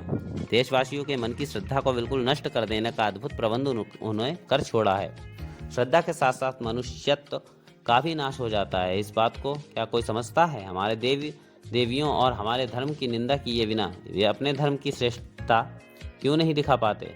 और एक बात है, जो जिस धर्म मत का प्रचार करना चाहते हैं उन्हें उसमें पूर्ण विश्वास होना चाहिए और तदनुरूप कार्य करना चाहिए। अधिकांश मिशनरी कुछ बोलते कुछ हैं और करते कुछ। मुझे कपटता से बड़ी चिढ़ है। एक दिन उन्होंने धर्म और योग के संबंध में अत्यंत सुंदर ढंग से बहुत सी बातें कही। उनका मर्म जहां तक स्मरण है उद्धृत कर रहा हूं। समस्त प्राणी सतत सुखी होने की चेष्टा में रत रहते हैं, किंतु बहुत ही थोड़े लोग सुखी हो पाते हैं। काम धाम भी सभी सतत करते रहते हैं, किंतु उसका इप्सित फल पाना प्रायः देखा नहीं जाता। इस प्रकार विपरीत फल उपस्थित होने का कारण क्या है वह भी समझने की कोई चेष्टा नहीं करता, इसीलिए मनुष्य दुख पाता है। धर्म के संबंध में कैसा भी विश्वास क्यों ना हो, यदि कोई उस विश्वास के बल से अपने को यथार्थ सुखी अनुभव करता है तो ऐसी स्थिति में उसके मत को परिवर्तित करने की चेष्टा करना किसी को भी उचित नहीं है, और ऐसा करने से कोई अच्छा फल भी नहीं होगा। पर हाँ, मुंह से कोई कुछ भी क्यों न कहे, जब देखो कि किसी को केवल धर्म संबंधी कथा वार्ता सुनने में ही आग्रह है पर उसके आचरण में नहीं, तो जानना कि उसे किसी भी विषय में दृढ़ विश्वास नहीं है। धर्म का मूल उद्देश्य है मनुष्य को सुखी करना, किंतु पर जन्म में सुखी होने के लिए इस जन्म में दुख भोग करना कोई बुद्धिमानी का काम नहीं है। इस जन्म में ही इसी मुहूर्त से सुखी होना होगा जिस धर्म के द्वारा यह संपन्न होगा, वही मनुष्य के लिए उपयुक्त धर्म है। इंद्रिय भोग जनित सुख क्षणिक है और उसके साथ अवश्यम भावी दुख भी अनिवार्य है। शिशु, अज्ञानी और पाश्विक स्वभाव वाले मनुष्य ही इस क्षण स्थायी दुख मिश्रित सुख को वास्तविक सुख समझते हैं। यदि इस सुख को भी कोई जीवन का एकमेव उद्देश्य बनाकर चिरकाल तक संपूर्ण रूप से निश्चिंत और सुखी रह सके तो वह भी कुछ बुरा नहीं है, किंतु आज तक तो इस प्रकार का मनुष्य नहीं देखा गया। साधारणतः देखा यही जाता है कि जो इंद्रिय चरितार्थता को ही सुख समझते हैं, वे धनवान एवं विलासी लोगों को अपने से अधिक सुखी समझकर उनसे ईर्ष्या करने लगते हैं और बहुत व्यय से प्राप्त होने वाले उनके उच्च श्रेणी के इंद्रिय भोग्य पदार्थों को देखकर उन्हें पाने के लिए लालायित होकर दुखी हो जाते हैं। सम्राट सिकंदर समस्त पृथ्वी को जीतकर यही सोचकर दुखी हुए थे कि अब पृथ्वी में जीतने को और कोई देश नहीं रह गया। इसीलिए बुद्धिमान मनुष्यों ने बहुत देख सुनकर सोच विचार कर अंत में सिद्धांत स्थिर किया है कि किसी एक धर्म में यदि पूर्ण विश्वास हो तभी मनुष्य निश्चित और यथार्थ सुखी हो सकता है। विद्या, बुद्धि आदि सभी विषयों में प्रत्येक मनुष्य का स्वभाव पृथक पृथक देखा जाता है। इसी कारण उनके उपयुक्त धर्म का भी भिन्न भिन्न होना आवश्यक है, अन्यथा वह किसी भी तरह उनके लिए संतोषप्रद ना होगा। वे किसी भी तरह उसका अनुष्ठान करके यथार्थ सुखी नहीं हो सकेंगे। अपने अपने स्वभाव के अनुकूल धर्म मत को स्वयं ही देखभाल कर सोच विचार कर चुन लेना चाहिए। इसके अतिरिक्त कोई दूसरा उपाय नहीं है। धर्म ग्रंथ का पाठ, गुरु का उपदेश, साधु दर्शन, सत्पुरुषों का संग आदि उसे इस मार्ग में केवल सहायता देते हैं। कर्म के संबंध में भी यह जान लेना आवश्यक है कि किसी न किसी प्रकार का कर्म किए बिना कोई भी रह नहीं सकता और जगत में केवल अच्छा या केवल बुरा इस प्रकार का कोई कर्म नहीं है। सत्कर्म करने में कुछ न कुछ बुरा कर्म भी करना ही पड़ता है और इसीलिए उस कर्म के द्वारा जैसा सुख होगा वैसे ही साथ कुछ न कुछ दुख एवं अभाव का बोध भी होगा। यह अवश्यम भावी है। अतएव यदि उस थोड़े से दुख को ग्रहण करने की इच्छा ना हो तो फिर विषय भोग जनित ऊपरी सुख की आशा भी छोड़ देनी चाहिए। अर्थात स्वार्थ सुख का अन्वेषण करना छोड़कर कर्तव्य बुद्धि से सभी कार्य करने होंगे। इसी का नाम है निष्काम कर्म। भगवान गीता में अर्जुन को उसी का उपदेश देते हुए कहते हैं, कर्म करो किंतु फल मुझे अर्पण करो, अर्थात मेरे लिए ही कर्म करो। किसी विषय का इतिहास कहाँ तक ठीक ठीक लिखा जा सकता है, इस विषय में लेखक को बहुत संदेह है।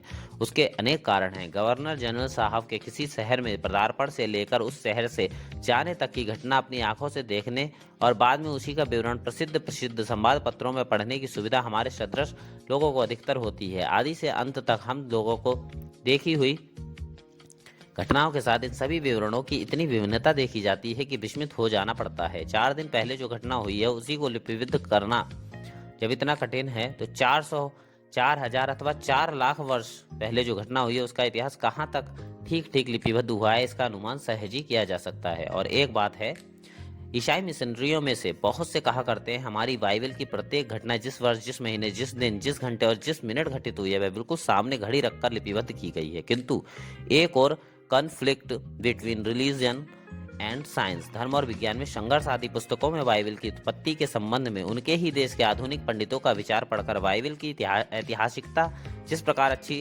तरह समझी जा सकती है, उसी प्रकार दूसरी ओर मिशनरियों द्वारा अनुवादित हिंदू धर्म शास्त्रों का अपूर्व विवरण पढ़कर उनका लिखित इतिहास भी कहाँ तक सत्य है समझने में कुछ अवशिष्ट नहीं रहता। यह सब देख सुनकर मानव जाति के सत्यानुराग एवं इतिहास में लिपिबद्ध घटनाओं के ऊपर श्रद्धा प्रायः बिल्कुल उड़ सी जाती है। गीता, बाइबल, कुरान, पुराण प्रभृति प्राचीन ग्रंथों में निबद्ध घटनाओं की वास्तविक ऐतिहासिकता के संबंध में इसीलिए पहले मुझे तनिक भी विश्वास नहीं होता था। एक दिन स्वामी जी से मैंने पूछा कि कुरुक्षेत्र में युद्ध से थोड़ी देर पहले अर्जुन के प्रति भगवान श्री कृष्ण का जो धर्मोपदेश भगवत गीता में लिपिबद्ध है वह यथार्थ ऐतिहासिक घटना है या नहीं।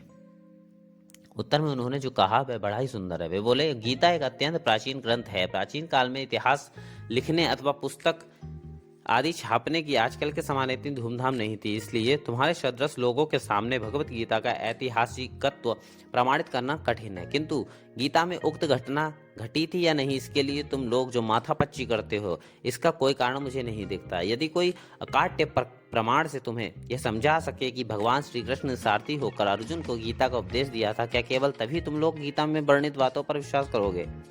जब साक्षात भगवान के तुम्हारे सामने मूर्तिमान होकर आने पर भी तुम लोग उनकी परीक्षा करने के लिए दौड़ते हो और उनका ईश्वरत्व प्रमाणित करने के लिए कहते हो, तब गीता ऐतिहासिक है या नहीं, इस व्यर्थ की समस्या को लेकर क्यों परेशान होते हो? यदि हो सके तो गीता के उपदेशों को जितना बने ग्रहण करो और उसे जीवन में परिणत कर कृतार्थ हो जाओ।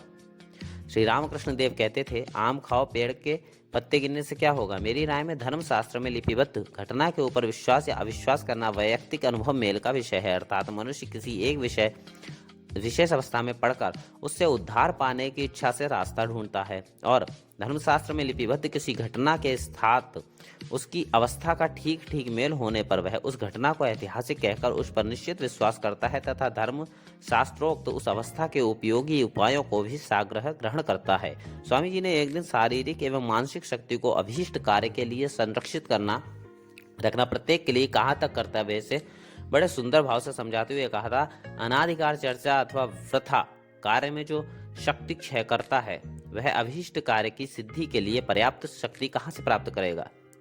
The sum total of the energy which can be exhibited by an ego is a constant quantity। अर्थात प्रत्येक जीवात्मा के भीतर विविध भाव प्रकाशित करने की जो शक्ति रहती है वह मर्यादित है। अतएव उस शक्ति का अधिकांश एक भाव में प्रकाशित होने पर उतना अंश और किसी दूसरे भाव में प्रकाशित नहीं हो सकता। धर्म के गंभीर सत्य को प्रत्यक्ष करने के लिए बहुत शक्ति की आवश्यकता होती है। इसीलिए धर्म पथ के पथिकों के प्रति विषय भोग आदि में शक्ति क्षय न कर ब्रह्मचर्य के द्वारा शक्ति संरक्षण का उपदेश सभी जातियों के धर्म ग्रंथों में पाया जाता है।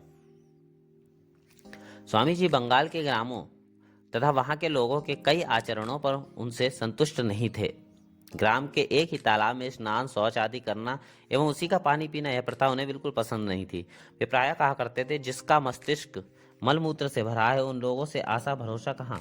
और यह जो ग्रामीण लोगों का अनाधिकार चर्चा करना है वह तो बड़ी खराब चीज है। शहर के लोग अनाधिकार चर्चा न करते हों ऐसी बात नहीं, परंतु उन्हें समय कम मिलता है क्योंकि शहर का खर्च अधिक है, इसलिए उन्हें काम भी बहुत करना पड़ता है। इतना परिश्रम करने के बाद खाली बैठकर हुक्का पीने और परनिंदा करने का समय नहीं मिलता। अन्यथा ये शहरी भूत इस विषय में तो ग्रामीण भूतों की गर्दन पर चढ़कर नाचते।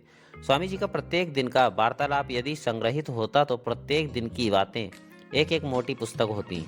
एक ही प्रश्न का बार बार एक ही रूप से उत्तर देना एवं एक ही दृष्टांत की सहायता से उसे समझाना उनकी रीति नहीं थी।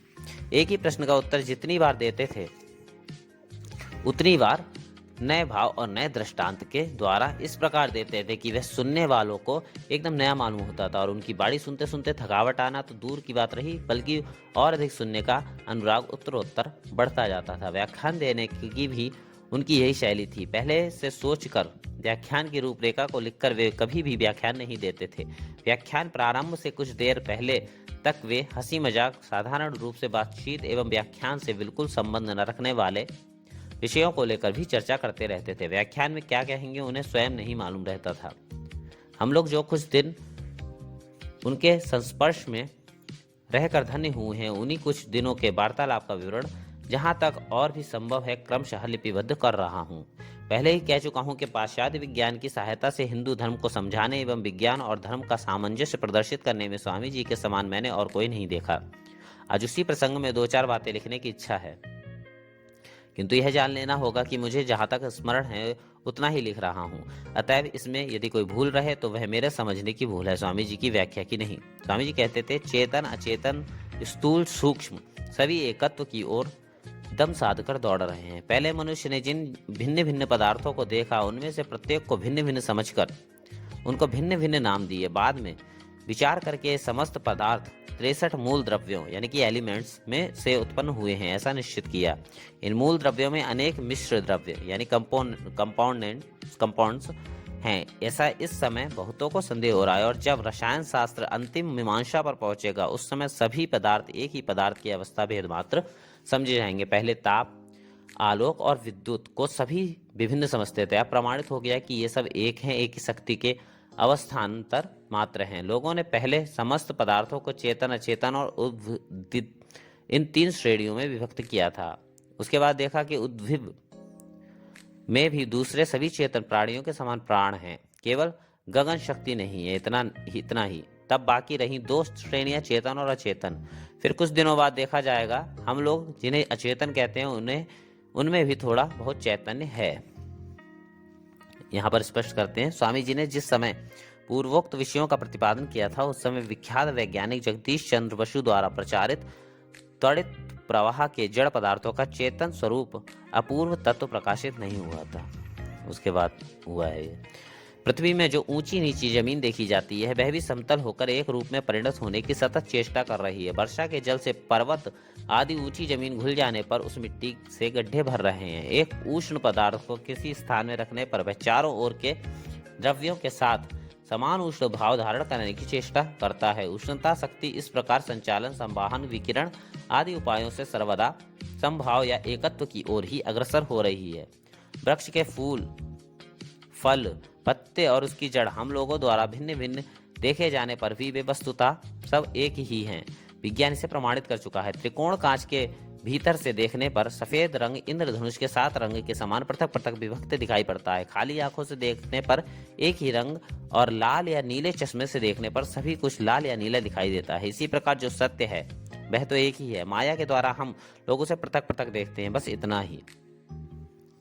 यद्यपि देश और काल से अतीत जो अखंड अद्वैत सत्य है, उसी के कारण मनुष्य को सब प्रकार के भिन्न भिन्न पदार्थों का ज्ञान होता है, फिर भी वह उस सत्य को नहीं पकड़ पाता, उसे नहीं देख सकता। इन सब बातों को सुनकर मैंने कहा, स्वामी जी, हम लोग आंखों से जो कुछ देखते हैं वही क्या सब समय सत्य है? दो समानांतर रेल की पटरियों को देखने पर प्रतीत होता है मानो वे अंत में एक जगह मिल गईं। उसी का नाम है लुप्त बिंदु। मृग तृष्णा रस्सी में सर्प भ्रम आदि सर्वदा ही होता है रहता है। काल्सपर नामक पत्थर के नीचे एक रेखा डबल रिफ्रैक्शन द्विआवर्तन से 2 दिखाई देते हैं। एक पेंसिल को आधे गिलास पानी में डुबोकर रखने पर पेंसिल का जलमग्न भाग ऊपरी भाग की अपेक्षा मोटा दिखाई देता है। फिर सभी प्राणियों के नेत्र भिन्न भिन्न क्षमता युक्त एक एक लेंस मात्र है। हम लोग किसी वस्तु को जितनी बड़ी देखते हैं, घोड़ा आदि अनेक प्राणी उसको तदपेक्षा अधिक बड़ी देखते हैं, क्योंकि उनके नेत्रों का लेंस भिन्न शक्ति वाला है। अतएव हम जिसे अपनी आंखों से देखते हैं वही सत्य है, इसका तो कोई प्रमाण नहीं। जॉन स्टुअर्ट मिल ने कहा है, मनुष्य सत्य सत्य करके ही पागल है, किंतु प्रकृत सत्य को समझने की क्षमता उसमें नहीं है, क्योंकि घटनाक्रम से प्रकृत सत्य के आंखों के सामने आने पर भी यही वास्तविक सत्य है। मनुष्य कैसे समझेगा? हम लोगों का समस्त ज्ञान सापेक्ष है, निरपेक्ष को समझने की क्षमता हमें नहीं है। अतएव निरपेक्ष अर्थात निर्गुण भगवान या जगत कारण को मनुष्य कभी भी नहीं समझ सकता। स्वामी जी ने कहा, हो सकता है तुम्हें या और सब लोगों को निरपेक्ष ज्ञान ना हो, पर इसीलिए किसी को भी वह ज्ञान नहीं है। यह कैसे कह सकते हो? ज्ञान और अज्ञान अथवा मिथ्या ज्ञान नामक 2 प्रकार के भाव, 2 अवस्थाएं हैं। इस समय तुम जिसे ज्ञान कहते हो वह तो वस्तुतः मिथ्या ज्ञान है। सत्य ज्ञान के उदय होने पर वह अंतर्हित हो जाता है, उस समय सब एक दिखाई देता है। द्वैत ज्ञान अज्ञान जनित है। मैंने कहा, स्वामी जी, यह तो बड़ी भयानक बात है। यदि ज्ञान और अज्ञान ये 2 ही वस्तुएं हैं तो ऐसा होने पर आप जिसे सत्य ज्ञान समझते हैं वह भी तो मिथ्या ज्ञान हो सकता है, और हम लोगों के जिस द्वैत ज्ञान को आप मिथ्या ज्ञान कहते हैं वह भी तो सत्य ज्ञान हो सकता है। उन्होंने कहा, ठीक कहते हो, इसीलिए तो वेद में विश्वास करना चाहिए। हमारे पूर्वकालीन ऋषि मुनिगण समस्त द्वैत ज्ञान को पार कर इस अद्वैत सत्य का अनुभव कर जो कह गए हैं उसी को वेद कहते हैं। स्वप्न और जागृत अवस्थाओं में से कौन सी सत्य है और कौन सी असत्य, इसे विचारने की क्षमता हम लोगों में नहीं है। जब तक हम लोग इन दोनों अवस्थाओं को पार कर इनकी परीक्षा नहीं कर सकेंगे तब तक कैसे कह सकते हैं कि यह सत्य है और वह असत्य। केवल 2 विभिन्न अवस्थाओं का अनुभव होता है, इतना ही कहा जा सकता है। जब तुम एक अवस्था में रहते हो तो दूसरी अवस्था तुम्हें भूल मालूम पड़ती है। स्वप्न में हो सकता है कलकत्ते में तुमने क्रय विक्रय किया, पर दूसरे ही क्षण अपने को बिछौने पर लेटे हुए पाते हो, तब सत्य ज्ञान का उदय होगा। तब एक से भिन्न और कुछ नहीं देखोगे। उस समय यह समझ सकोगे कि पहले का द्वैत ज्ञान मिथ्या था, किंतु यह सब बहुत दूर की बात है। हाथ में खड़िया लेकर अक्षरम करते ही यदि कोई रामायण महाभारत पढ़ने की इच्छा करे तो यह कैसे होगा? धर्म अनुभव का विषय है, बुद्धि के द्वारा समझने का नहीं। प्रत्यक्ष प्रयत्न करके देखना होगा, तब उसका सत्यासत्य समझा जा सकेगा। यह बात तुम लोगों के पाश्चात्य विज्ञान, रसायन शास्त्र, भौतिक शास्त्र, भूगर्भ शास्त्र आदि से भी अनुमोदित है। 2 अंश हाइड्रोजन और 1 अंश ऑक्सीजन लेकर पानी कहाँ? कहने से क्या कहीं पानी होगा? नहीं। उनको एक सख्त स्थान में रखकर उनके भीतर इलेक्ट्रिक करंट चलाकर उनका कॉम्बिनेशन अर्थात संयोग करने पर ही पानी दिखाई देगा और ज्ञात होगा कि उदजन और ओषजन नामक गैस से पानी उत्पन्न हुआ है। अद्वैत ज्ञान की उपलब्धि के लिए भी ठीक उसी तरह धर्म में विश्वास चाहिए, आग्रह चाहिए, अध्यवसाय चाहिए और चाहिए प्राणपण से यत्न, तब कहीं अद्वैत ज्ञान होता है। 1 महीने की आदत छोड़ना ही तो कितना कठिन होता है, फिर 10 साल की आदत की तो बात ही नहीं। प्रत्येक व्यक्ति के सैकड़ों जन्मों का कर्मफल पीठ पर बंधा हुआ है। एक मुहूर्त पर शमशान वैराग्य हुआ नहीं कि बस कहने लगे, कहाँ मुझे तो सब एक दिखाई नहीं पड़ता। मैंने कहा, स्वामी जी आपकी यह बात सत्य होने पर तो फैटलिज्म अदृष्टवाद अर्थात का आ जाता है। यदि बहुत जन्मों का कर्मफल एक जन्म में जाने का नहीं तो उसके लिए फिर प्रयत्न ही क्यों? जब सभी को मुक्ति मिलेगी तो मुझे भी मिलेगी। वे बोले, वैसा नहीं है, कर्म का फल अवश्य भोगना होगा, किंतु अनेक उपायों द्वारा ये सब कर्म फल बहुत थोड़े समय के भीतर समाप्त हो सकते हैं। मैजिक लैंटर्न की 50 तस्वीरें 10 मिनट के भीतर भी दिखाई जा सकती हैं और दिखाते दिखाते समस्त रात भी काटी जा सकती है। वह तो अपने आग्रह के ऊपर निर्भर है। सृष्टि रहस्य के संबंध में भी स्वामी जी की व्याख्या अति सुंदर है। सृष्ट वस्तु मात्र ही चेतन और अचेतन इन 2 भागों में विभक्त है। मनुष्य सृष्ट वस्तु के चेतन भाग का श्रेष्ठ प्राणी विशेष है। किसी धर्म के मतानुसार ईश्वर ने अपने ही समान रूप वाली सर्वश्रेष्ठ मानव जाति का निर्माण किया है। कोई कहते हैं मनुष्य पुच्छ रहित वानर विशेष है, कोई कहते हैं केवल मनुष्य में ही विवेचना शक्ति है। उसका कारण यह है कि मनुष्य के मस्तिष्क में जल का अंश अधिक है। जो भी हो, मनुष्य प्राणी विशेष है और सब प्राणी श्रेष्ठ पदार्थ के अंश मात्र हैं। इस विषय में मतभेद नहीं है। अब एक और पाश्चात्य विद्वानगण यह समझने के लिए कि श्रेष्ठ पदार्थ क्या है, संश्लेषण विश्लेषण उपायों का अवलंबन कर यह क्या वह क्या इस प्रकार अनुसंधान करने लगे। और दूसरी ओर हमारे पूर्वज लोग भारतवर्ष की गर्म हवा और उर्वर भूमि में शरीर रक्षा के लिए बिल्कुल थोड़ा समय देकर कॉपीन धारण कर टिमटिमाते दिए के प्रकाश में बैठकर कमर बांधकर विचार करने लगे। कस्मिन विज्ञाते सर्वमिदं विज्ञातम भवति, अर्थात ऐसा कौन सा पदार्थ है जिसके जान लेने पर सब कुछ जाना जा सकता है। उन लोगों में अनेक प्रकार के लोग थे, इसीलिए चारवाक के जो कुछ दिखता है वही सत्य है, इस मत से लेकर शंकराचार्य के अद्वैत मत तक सभी हमारे धर्म में पाए जाते हैं। दोनों ही दल धीरे धीरे एक स्थान में पहुंच रहे हैं और अब दोनों ने एक ही बात कहना आरंभ कर दिया है। दोनों ही कहते हैं इस ब्रह्मांड के सभी पदार्थ एक अनिर्वचनीय अनादि अनंत वस्तु के प्रकाश मात्र हैं। देश एवं काल भी वही हैं। काल अर्थात युग, कल्प, वर्ष, मास, दिन और मुहूर्त आदि समय सूचक काल, जिसके अनुभव में सूर्य की गति ही हमारी प्रधान सहायक है। जरा सोचकर तो देखो, यह काल क्या मालूम होता है? सूर्य अनादि नहीं है। ऐसा समय अवश्य था जब सूर्य की सृष्टि नहीं हुई थी और ऐसा समय भी आएगा जब यह सूर्य नहीं रहेगा, यह निश्चित है। अतः अखंड समय एक अनिर्वचनीय भाव या वस्तु विशेष के अतिरिक्त भला और क्या है? देश या आकाश कहने पर हम लोग पृथ्वी अथवा सौर जगत संबंधी सीमाबद्ध स्थान विशेष समझते हैं, किंतु वह तो समग्र सृष्टि का अंश मात्र छोड़ और कुछ भी नहीं है। ऐसा भी स्थान हो सकता है जहाँ पर कोई श्रेष्ठ वस्तु नहीं है। अतएव अनंत देश भी काल के समान एक अनिर्वचनीय भाव या वस्तु विशेष है। अब सौर जगत और श्रेष्ठ पदार्थ कहाँ से और किस तरह आए, साधारणतः हम लोग कर्ता के अभाव में क्रिया नहीं देख पाते। अतएव समझते हैं कि सृष्टि का अवश्य कोई करता है, किंतु ऐसा होने पर तो सृष्टिकर्ता का भी कोई सृष्टिकर्ता आवश्यक है, किंतु वैसा हो नहीं सकता। अतएव आदि कारण सृष्टिकर्ता या ईश्वर भी अनादि अनिर्वचनीय अनंत भाव या वस्तु विशेष है, पर अनंत की अनेकता तो संभव नहीं है। अतएव ये सब अनंत पदार्थ एक ही हैं एवं एक ही विविध रूपों में प्रकाशित हैं। एक समय मैंने पूछा था, स्वामी जी मंत्र आदि में जो साधारणतया विश्वास प्रचलित हैं वह क्या सत्य हैं? उन्होंने उत्तर दिया, सत्य ना होने का कोई कारण तो दिखता नहीं।